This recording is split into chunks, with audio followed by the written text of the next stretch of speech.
بسم اللہ الرحمن الرحیم۔ السلام علیکم ورحمۃ اللہ وبرکاتہ۔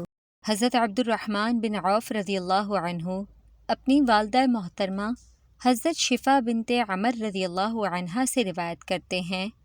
وہ بیان کرتی ہیں کہ جب حضرت آمنہ رضی اللہ عنہا نے حضرت محمد مصطفیٰ صلی اللہ علیہ وسلم کو جنم دیا تو آپ صلی اللہ علیہ وسلم میرے ہاتھوں پر رونق افروز ہوئے اور کچھ گریہ کیا۔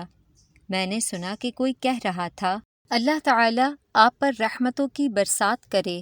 حضرت شفا فرماتی ہیں، اس وقت مجھ پر مشرق سے مغرب تک ساری زمین روشن ہو گئی، حتیٰ کہ میں نے شام کے بعض محلات دیکھ لیے۔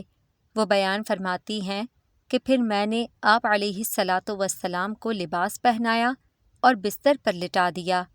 کچھ ہی لمحوں بعد مجھ پر تاریکی، رعب اور لرزہ طاری ہو گیا۔ پھر میری دائیں طرف روشنی ہوئی اور میں نے کسی کی آواز سنی، تم انہیں کہاں لے گئے تھے؟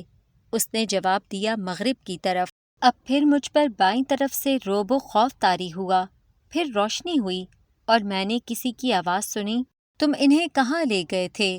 اس نے جواب دیا کہ مشرق کی طرف۔ اب ان کا ذکر وہاں سے کبھی ختم نہیں ہوگا۔ حضرت شفا فرماتی ہیں، یہ واقعہ ہمیشہ میرے دل میں تازہ رہا تاکہ اللہ تعالیٰ نے اپنے رسول صلی اللہ علیہ وسلم کو بعثت سے سرفراز فرمایا اور میں سب سے پہلے اسلام لانے والوں میں سے تھی۔ حضرت علی بن ابی طالب رضی اللہ عنہ بیان کرتے ہیں کہ انہوں نے حضرت ابو طالب سے سنا، وہ بیان کرتے تھے، جب حضرت آمنہ رضی اللہ عنہا نے حضور صلی اللہ علیہ وسلم کو جنم دیا تو آپ صلی اللہ علیہ وسلم کے جد امجد حضرت عبد المطلب تشریف لائے اور آپ صلی اللہ علیہ وسلم کو اٹھایا، ماتھے پر بوسہ دیا، پھر حضرت ابو طالب کے حوالے کرتے ہوئے فرمایا، یہ تمہارے پاس میری امانت ہے، میرے اس بیٹے کی بہت بڑی شان ہوگی۔